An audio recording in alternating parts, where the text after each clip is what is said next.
Hi and welcome to this special Schbang in It series. This one is the induction series. It's a special series that we're running for people who are wishing to join us or people who have joined us. So if you've chosen to watch this episode, thank you so much for taking out the time. We're really, really grateful that you're considering us or that you've decided to join us. We're so excited to work with you. This particular podcast is on our creative team and the way the structure in our creative team works, the different levels of our creative team, and really our approach to creativity, it touches upon it. We've got another podcast with our creative leads which really goes into our approach to creativity, but this one really touches upon the structural levels, and we're so excited for you to watch it. So yeah, we've got some amazing people on this podcast. We've got Aditya, the man on the seat, hot seat. So, this is, you run the role of creative director in offices in Bombay. Sure. We've got creative teams working also in our Bangalore unit and Delhi unit. But I think what we want to just focus a lot more in this one is the creative culture that we are building here at Schbang. Also, just role clarity on how we've got three levels really, before the creative director. So you've got a creative strategist, you've got a creative lead, and you've got a group creative manager. And, all those roles are variety of roles reporting to you. So yeah, just let's talk a little bit more about the, the creative strategist. We've just done, and by the way, for all of you guys who are watching this particular episode, it'll be amazing. We've got a link below to the solutions episode, because we talk a lot about everyday creativity within that episode, and particularly how the solution strategist is responsible for everyday creativity. We've also got this linkage back to the the interplay between the creative strategist and the solution strategist. So if you're watching this one and you're looking at a creative role within Schbang, then that's a must watch, because it just has a just a lot of depth. And we had, I think, 5 of our vice presidents who look at solutions, as well as Akshay and myself on that one talking about it. But yeah, so if you're watching this, you got to watch that also. It'll be super helpful. But just coming back to the creative strategist, and we spoke a lot about everyday creativity, and we spoke a little bit about the articulating a great brief in that one. Maybe just talk to us about the creative strategist and what does it entail. So I think just taking a step back on all the roles that you spoke about, I think one of the things that we pride ourselves at Schbang is to try and grow people in the system itself. Yeah. So I think what's been exciting personally for myself is I've been able to journey through being a creative strategist to a creative lead to a group creative manager, and now as a creative director. Yeah. So it's been an interesting space to grow with the company and to see how things change across levels. Yeah. But going back to creative strategist, which incidentally is how I also started my journey at Schbang. Sorry, I just want to interrupt one thing there. Right. I mean, one of the reasons we are doing this is, yes, we love for people to go ground up, right, but also we're doing this podcast in sections, so that if people, kind of like if they join at a creative lead level or they join at a group creative manager level, also we can bring them in and like let them talk a little bit about it. That's what we're also trying to do. So I mean, we love for people to go ground up, but we also want people to join in from whichever level they feel comfortable joining in. So that's one of the purposes of doing it. But yeah, it's amazing. Actually, it's amazing that we've all done this together from like the ground to up. Right. So it'll be great to get your perspective as you've seen all the levels in a lot of detail, and now you've got that distilled clarity of what each role entails. Absolutely, absolutely. So starting with creative strategist, I think it's an extremely exciting role because it sort of lets you get really into the depth of things. There are few brands that each creative strategist typically handles that they get complete ownership on. Typically, the way we've structured the company right now, a creative strategist is anywhere from 2 to 4 brands, and it lets them really have fun with it. So this involves 2-part things. One is inculcating everyday creativity, which of course is an important aspect, but the other aspect is how do we create new creative benchmarks on that brand with impact-driven work, which may happen at key junctions.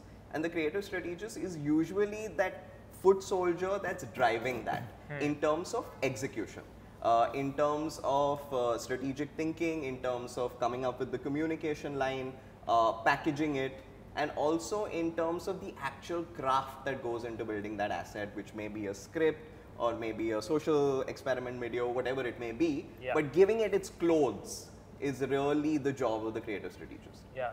So I just have one question here, and maybe both of you could chip in, Akshay and Aditya. Like there is like two paths to a campaign, or rather two paths to working with a business or a client. And what we see in a client's business is typically there will be times in the year where they're going to be spending a lot of money, and that lot of money is going to make a dent and grow the business. And then there is going to be the business as usual. Correct. So business as usual, we'll talk a little bit about second on the everyday creativity part from the creative team's perspective. But when you're doing that deployment of a lot of money to accelerate growth, and you said that those marquee campaigns, so just when you're doing it, like what is the difference of role that a creative lead plays on that versus a creative strategist plays on that versus a group creative manager plays on that? I'm just trying to jump in on that. Absolutely. Because we'll have different people joining at different levels, so I just want to make sure that we have distilled clarity on that. Fair. So I think the senior leadership, which would be the creative lead and the group creative manager, plays a very pivotal role in identifying what those marquee events in the calendar could be. Also, in some cases, initiating conversation with clients to understand what those openings are, what those white spaces are, what are the problem areas that we can creatively try to fix, which allows us those opportunities to create amazing things. So I think the leadership definitely comes in terms of identifying when, where, and then the how to deploy is where the creative strategist sort of comes in. But I think the when, where, and what is a lot to do with the creative lead and the group creative manager. I think just to add, I think the creative lead and the GCM typically are the ones also trying to figure out, and I know we spoke about this earlier as well, about getting the consumer insight in a lot more detail, getting the brief in place, which sort of becomes a little more granular so that the teams can work towards those insights to actually execute content, to create the copies or whatever. So I think from that perspective, maybe we can talk a little bit about how does the team really go around deriving some of these insights, and how do they go about actually finding the key, I would say, the need gaps or the insights that we can actually pick out as moments to create content around. Maybe you can probably talk about some of those experiences with working with brands that actually need a lot of insights to drive their content on the platforms as well. Absolutely. So I think there's two parts to it. One is the extremely organic, traditionally accepted version, which is that creatives will always have a lot of observational insight. Right, that's the kind of people that we always look to hire, someone who has a good cultural spread, someone who's been around and through the course of their life able to put together and experience a lot of things that puts them in a situation that once the briefs comes at them, they can take different aspects of their life and add to it. So I think that's definitely one, which is the more organic, a little bit more free playing field. The other is where, to pointedly arrive at that insight. The first part helps from a storytelling point of view, from the final vehicle that we will actually send the asset down. But from the point of actually understanding what to go after, I think research plays a very, very pivotal role. And I think a lot of it comes down to just listening to consumers. I think with our setup that we built and being able to sort of facilitate that research and then having that sent to us, who can then carve that into a sharply defined insight, and then the part one of how to sort of talk to that consumer, which is nuance, which is more individualistic and which is more personal. That marriage is really where the magic happens. Yeah, I think we spoke about this also in the solutions induction, and we'll link that in the comments about how we're trying to incorporate a system wherein every month we're at least talking to 5 or 7 consumers, at a strategist level, plus at the account lead, plus the creative lead positions, wherein they're actually interacting with real consumers through facilitations either by our own internal teams like this consumer team at Schbang, or then the client sort of allows us to reach out to some of their consumers they already know on their panels, who we can reach out to and get these real life insights by talking to them on a one-to-one basis. And I think we've been a part of many immersions across larger companies as well. And I think just to inculcate that within the DNA and the ethos of every creative strategist becomes one of the key agendas as well. So anyone who probably joins us as a creative strat will also get a lot of interaction with real consumers to derive those insights. I think that becomes an exciting part of the overall creative journey as well, because I think you can only get more and more creative the more you understand the consumers 100%, as well, right? 100%, definitely. So here's what I'm seeing, right? Like I'm just seeing that, okay, you got these 3 levels. To distill it down, you got the creative strategist who's doing a lot of the craft execution, whether it be a script, whether it be a way an app is designed, whether it be you know, just something that an influencer says that really goes through.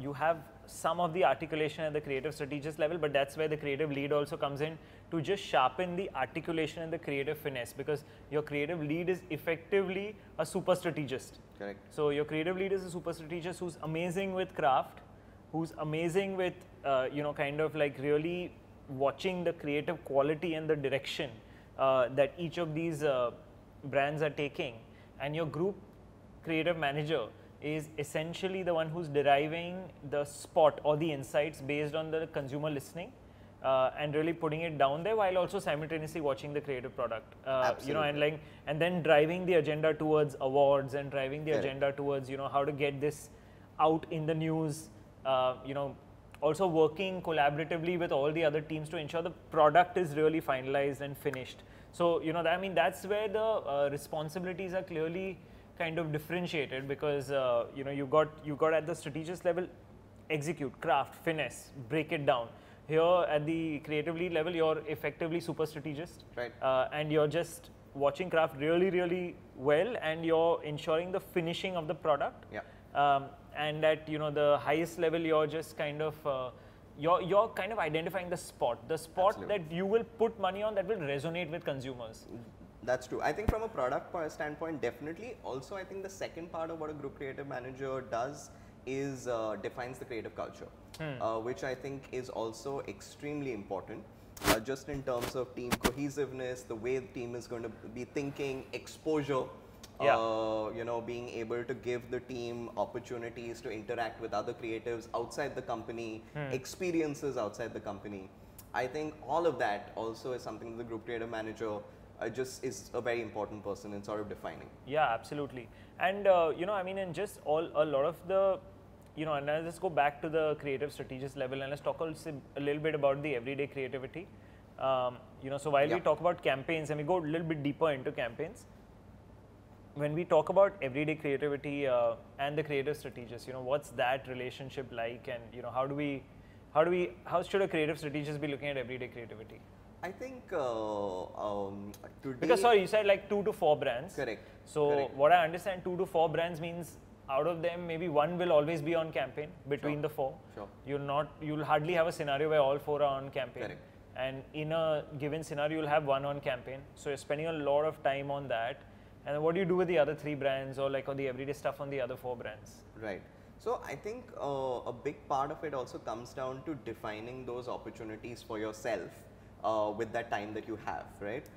So 2 things that we've been able to facilitate for our creative strategists really well is present them with those opportunities, and also give them enough confidence to take that leap of faith. Even where historically we may have not something to go by. I'll give you an example of, let's say, a recent account that we've been doing some amazing everyday creativity on is Porsche, right? It's a new brand for us, but while of course legacy wise it's got brilliant things it's done on a huge asset level, it was not known as an everyday content brand.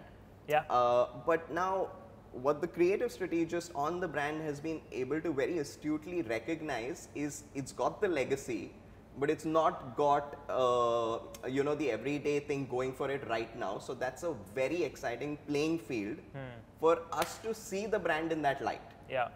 So that when you know, those features come in and those coverages come in, and we think of very typical brands that own that space, why can't a legacy brand also own that space? I just want to add a Yeah. tweak here, you know, Yeah. maybe for the creative strategist, if we may, it's not, so for the solution strategist, every day creativity. For the creative strategist, I think it should be every week creativity. Yeah, or every absolutely. fortnight creativity, something like that, you know, Yeah. which is basically, you know, I think the point you make about is very, very strong, which is that, and we were talking about this in the solutions podcast, is that what, as a company, when we come into a company's bloodstream, we basically fuse creativity in there. Right. And you know what you guys are like, I mean, the creative strategist really is that extra dose, Steroids, yeah. you know, like extra dose there going into the bloodstream, which is even on the everyday stuff. I think we don't want our creatives to be doing stuff every day, but thinking about it every day, so that at the end of that week, that one which lands a punch, you know, really lands that really big punch. And I think that structure actually works very well for the creatives, because you know, you look at it traditionally from an agency standpoint, copywriters tend to pick up all the copy load.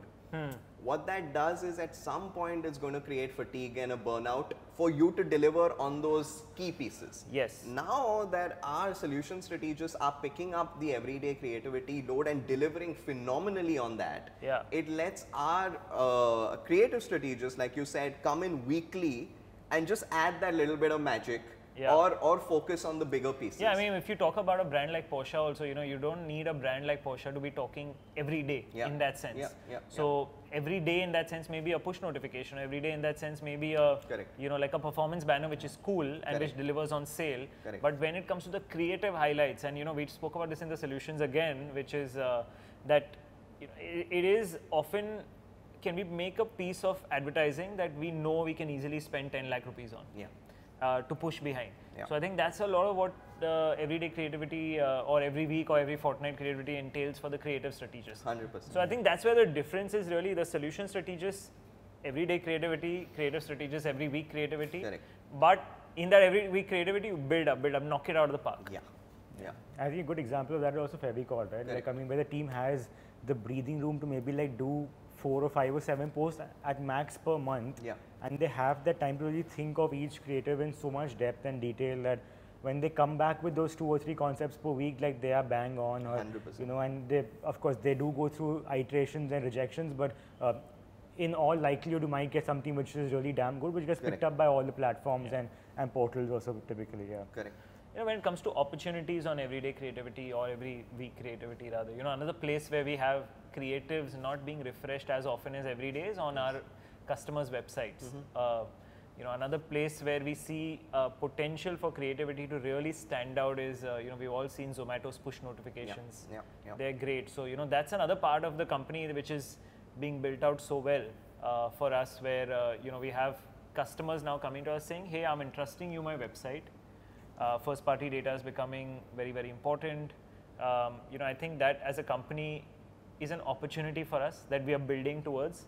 So I actually want to try and get Sohail's point of view and Aditya's point of view both on, you know, in traditionally things like everyday or every week creativity have been sitting in the realm of social. Yeah.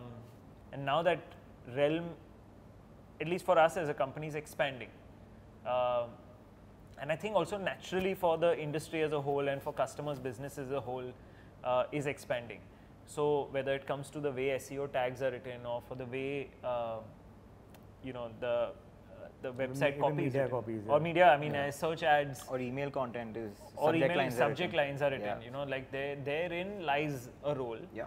You know, and this is more, you know, I think this is more directional for the guys joining the company or aspiring to join the company, and we'll probably do another podcast on just this aspect in a lot more depth. But you know, just for people joining in, where is our headspace right now? Maybe if you can give that in terms of a wish list of headspace, and you know how you are trying to enable that together. Sure. Would be cool, so that you know people joining in, that's the intention that they're coming in Yeah. with. So, did you want to Go first. I think where a lot of the excitement lies is on a platform level. There's a lot that you can do with tech, which goes beyond you know, what people typically think of just what's possible on social today. Even if it's very simplistic integrations with social in terms of, you know, a bot that you create or some sort of innovation that you create on platform. can really redefine the experience. So I think the idea is definitely to keep working towards those. That while of course on craft in terms of copy and things like that, we will always stay relevant and we'll always do magical things, but how can we also make the medium the message? And how can we do something very, very interesting with the platform and the tech that in itself becomes the message? There's something that we're in fact working with Castrol right now. The campaign hasn't gone live, so I won't speak about it, but which allows us, which is similar and is in that space that can enable us to do some amazing Maybe things. in case when we are live, if it's live, we'll have it, you know, the screens popping. But yeah, I think you guys are doing something with the with AI there. Correct. So so that's interesting. Yeah. Also, just to add to what you're saying, like you rightly said, you know, making the platform the medium of communication. One of the things that technology enables is to have that one-to-one conversation with the person who's interacted with you. And I think that's where, and content lies at the heart of everything that we do. So whether it's through technology, whether it's through driving communication through social media, I think the key is to understand that, okay, using this content, how can I have a one-to-one conversation with my customers, and how can I sort of get them to engage with my brand? So I think if I had to give one piece of advice to any creative strategist or anyone in the creative team joining Schbang, is not to limit yourself with what can I do with technology. So if today there's possibly anything and everything that you can think of is doable with the means of technology, it's a question of sort of having that conversation internally within the teams and understanding, hey, you know what, how can we do this, and if we have to do this, how do we make this happen? Correct. So let's not limit, I would say, like, not to limit yourself with ye kaise hoega or how are we going to actually end up doing this, how much it's going to cost. Let's get their idea in place, and then sort of technology will automatically work itself to make that happen. Yeah, no, and I think the point that you make also, you know, because we're kind of using this induction also as a, I mean, it's induction plus it's an open invitation for those who wish to join us, or if you're considering us for a job, then you know, this is the job that you're getting in, and these are the people you're working with, or the kind of conversations you're working with. Also, just want to put it out there that, you know, this is a direction for the company that we are working more strongly towards, where I think what you said is the idea of giving technology a face, or idea of humanizing the technology and building that experience is where, you know, where the world is now about, and that's where the next generation of creatives, we want to drive this company that way, you know, because it's an example that you gave of a chatbot, or if you're building tomorrow, you know, you're going to have a metaverse where brand store, which is an e-brand store, is going to be a metaverse. So how does the visual look? Really, how does, you know, how do people interact with that? You know, inside the metaverse, do you just pick it up, or do you like, and then it comes into your hands, or like, you know, I mean, the creative possibilities are endless there. Absolutely. So I think that bit is what we want to encourage our creative teams also. Creativity and technology both have been the drivers of economy in the last couple of years. If you look at it that way, it's actually the creative minds thinking about making something possible, and it's technology that's actually enabled the evolution of technology, and that's actually made it happen. So it's, I think, like, the creative guys need to just think about what they want to do and let the technology guys work with them to make that happen. I think when both of them come together, we've anyway seen wonders happen. We've seen metaverse coming up right now. We've seen how sort of delivering food across from one city to the other, from one part of the city to the other within 30 minutes has been made possible. I think it's just a question of two minds wanting to make things happen. One the enabler and one sort of feeding in the idea. I think that's important. Yeah, and I think, you know, with the great part is that with the structure, with 2 to 4 brands for us, you know, between a junior and senior strategist, this idea of really immersing yourself into also building the every week big hit, also immersing into exploring the tech, as well as then driving the craft of you know, communication that a client spends a lot of money on. I think just for the sake of the guys joining us, is also, you know, typically when a client is spending money anywhere between 10 lakh to 50 lakh on an asset, or a crore to build an asset with us, a creative asset, essentially what they're entrusting us, saying that on that 1 crore asset, I'm going to put another 15 crores. And using that 15 crores, I'm going to gain disproportionate amount of market share. You know, that's, I mean, most of the customers are spending and parking their money with us for disproportionate gain of market share. I mean, maybe boring for some of the creative folk, but that's the, you know, that's the framework with which why they're entrusting their money with us. And now that's where sharpening that message, that's where really talking to consumer, that's where, you know, kind of making sure that that messages really hits the ball, that when the consumer sees it, yeah, they really got me, man, and I want to buy that product. You know, that bit really comes in there. So just shifting gears to the creative lead. You know, your creative lead is, you guys move creative leads up, or rather we move creative leads into position once they've been amazing as strategists. You know, so what are some of those things, the quality of the creative lead, you know, maybe to Akshay, to Aditya, you know, where do you guys see the... So I think one is, of course, when seniority plays a big role in becoming a creative lead, like you need to spend those 2.5, 3 years of also writing good copy, because eventually, while you are going to be delegating, you're also somewhere doing a lot of that as well, and you got to like differentiate between a good and a bad copy. And I think the kind of people probably moved up to becoming creative leads, even at Schbang, have been the ones who've come with a lot of drive and initiative to, of course, understand the consumers well, understand the brand well, and of course have that fire to really do good work.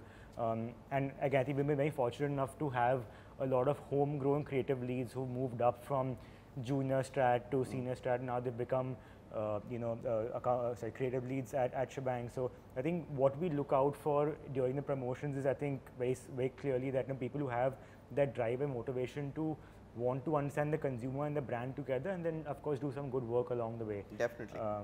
And just to add to that, I think also intrinsically want to have fun, right? I think that's a big part of it, because we're living in a very exciting time. You know, if you think about it, creatives typically have always had very fixed mediums to play on. You know, just going back to the point that you guys were also making. Today, what tech is enabling and allowing us is not saying that, okay, you have only that print ad or that TV commercial to make. You can literally do anything. Let the idea drive it, right? And I think anyone who shows us the ability to think like that, for us is anyway a good indicator of someone. Also very collaborative, right? Like, because, you know, what we see is, we kind of seeing, and I love giving this analogy that, you know, if I know that creative and solutions work very integrated in this company. Correct. So, you know, if you're, and particularly on that large campaign entrustment, and then simultaneously with the account managers at the tech end, there is now greater integration. But what we are trying to see is that clients entrusted us go out and do that campaign, and solutions team is somewhere, you know, kind of the airplane which the client flies with every day. And then you have, during that campaign mode, the creative lead and the creative strategist is coming on as extra jet boosters to just like really supercharge that plane. And you know, there you need a very collaborative attitude, because you're going to be working with a director, you're going to be working with your, you know, most probably you're working with the group solutions manager and the vice president at solutions end. You're going to be working with somebody in tech to build some stuff. You know, so that attitude of working with people and inspiring people, actually a lot of what we are looking for in that. Oh, without a doubt. And also externally, because that collaboration will also happen at a client level, where that relationship needs to be extremely strong. When that marquee time to do something happens, you can't just be showing up with a presentation, right? It's got to be built over the year. And I think all interactions that our leads have with our clients are phenomenally strong, and we have that relationship of a partnership, a true partnership. That kind of, like that's what excites them to look forward to saying, okay, what is this creative lead going to say today? Yeah, what we're also going to link below is this, you know, we're doing this session with also just all our creative leads. So excited to do that, and we're going to link that also below. So I think what you're talking about, a little bit of the magic of what goes on when you present, and some of those crazy stories we also want to do there. So again, if you're, I mean, if you're doing this induction with us, or you're considering us as a career, you know, this solutions one, this one, and the creative leads one will be a lot of fun for you guys, for sure. It's you know, 3 odd hours well spent for you guys. So yeah, I think that's amazing, actually, that point of the showmanship of creativity. Definitely. You know, because that is what makes or breaks the pitch. Yeah, I think you've seen like creatively actually coming into the meeting, singing a song, doing a dance performance, acting out something, and I know like a lot of that's happening virtually right now, but in the past we've had like really enactments happening to present a script. And I think that's the beauty of really getting into the skin of the character of the writing you're doing, and then trying to sell the idea to the client, because you yourself are so convinced by it that you really want to like you know Yeah. put your best foot forward to get it happen. Yeah, Yeah. and I think also enabling them with the freedom to do that, right? Yeah. I think that's what really helps is that our creative leads don't have to worry about, oh, I have to go through 10 rounds of approval to wear my hair down today. You know, I think that's also important. Yeah. Yeah, I think that free-spirited creative culture is something. Yeah, that that's- free spirit, building that relationship to be able to also constantly sort of give ideas, throw ideas at the client. Yeah. I think that happens over a period of time. Like you said, you got to build that relationship to be able to. It's okay if this client says no this time, because Yeah. you're not going to get disheartened by it and say, okay, I'm not going to go back to this client again. If you build that relationship with them, it's easier for you to then keep throwing ideas at them and then getting them approved. I think, I mean, just picking up on the keyword, like even creative culture, I think that in itself is something that we pride ourselves on. Yeah. And I know you've been pretty much instrumental in building a lot of that culture. Maybe you want to talk about some of the initiatives that we also have within the teams that we do currently to also get them to become better creative, I mean, thinkers or doers in that sense. Because I think for all the people who want to join even Schbang going forward, maybe for them it becomes a learning experience on the job. And I think we do a lot of that at Schbang. Maybe we want to talk about how we've built the entire creative culture at Schbang. Absolutely. So I think core to that is I think being students of the world. I think across if you look at creatives who are phenomenal at their job, what makes them really good is they are able to dabble with a lot of things, right? They have a lot of areas of interest. They have a lot of like unique things that they love, and they're small passion projects, which really help them fire creatively. So what we've tried to do is keep that at the heart of the process. So we've tried to do that in two ways. One is within the set of people that we have, within the 50 people that we have in Bombay, we have a phenomenal palette of people, each of whom have different interests, things that they love, things that they do, things that they love to read about, all those kinds of things. One is how can we just kind of facilitate that and use that as an opportunity to learn from each other, right? A person has gone around the country storytelling. What can I vicariously learn through that person? Someone else is passionate about, let's say, football and is passionate about management in football. How can that be applied to creative management? So I think the thing is that what we try and do is find these interplays between things that people love to do and sort of how they can add that energy. Someone loves to do trivia nights. And you know how that trivia night culture sort of helps that person keep themselves informed about what's happening in the world. Maybe we have stand-up comedians as well. A stand-up comedian as well. So I think part one is that. Part two of it is externally, how do we bring people into our space that lets our creatives do two things. One, on a functional level of upskilling. So purely on craft, how do we bring that polish? How do we bring a planner who sort of helps us think about something, or you bring a screenwriter who tells us about how do we write? Because a lot of us are also homegrown creatives. Yeah, no, I think just want to add in there again, if you are joining us or just started to work with us, then one of the things that we would love to understand is who we can work with. Yeah. Who from your circle of the creative life that you are living can we pull in and work and structure a commercial arrangement with, to build some kind of a training program with, or build some kind of a advisory program with. That's something that we're constantly looking to do, and I think there's many examples of that within our system. So if you do choose to join us, then that's something that's Definitely. that you're going to enjoy. Absolutely. So just going back, I think one is plainly about just sort of upskilling and just bringing people who through their experience in different domains can teach us, and I think there's a lot to learn from that. And the second is more experiential. So it may be attending an event or doing things that sort of just give us a little bit of push in terms of how we think and just let us have a fun time. Whether it's whether it's a fun workshop that we do or things like that, just that you need a little bit of a thing to just run some fun creative activities that are not agenda driven, but just let you have fun. So I think that's the way we've defined it. Yeah. And just coming back a bit to the creative lead, I think we spoke about in the solutions induction podcast also about the account lead being very responsible for the creative brief and the difference between a business brief and a creative brief.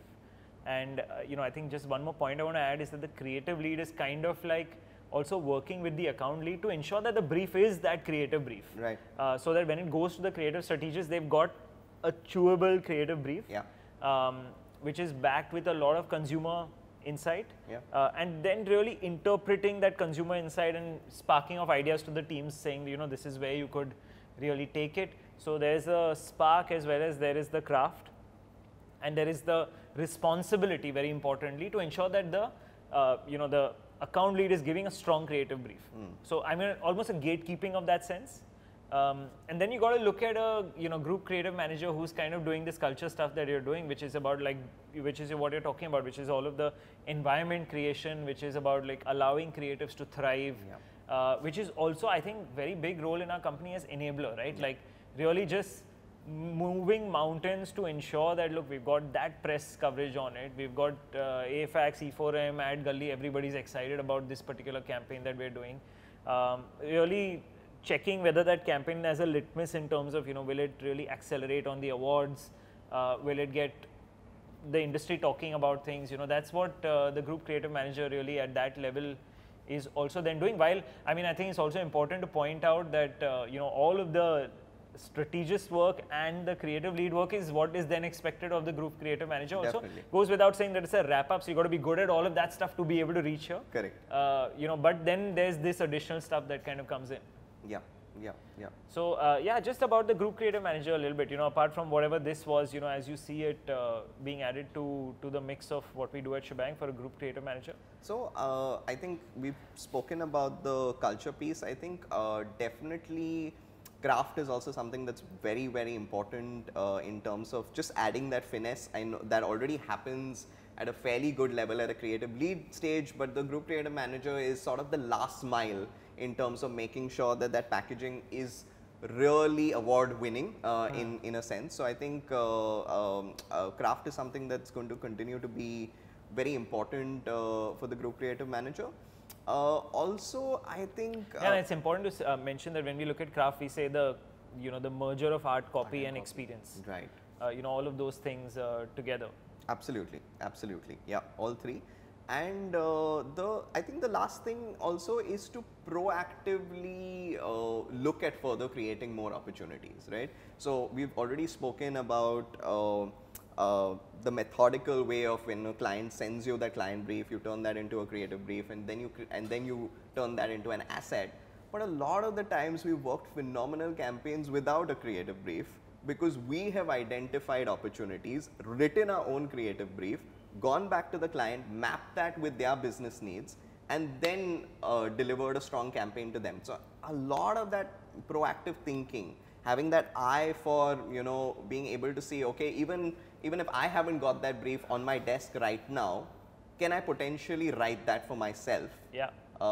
Provided, of course, it makes sense for the client. So I think that's a big part of it.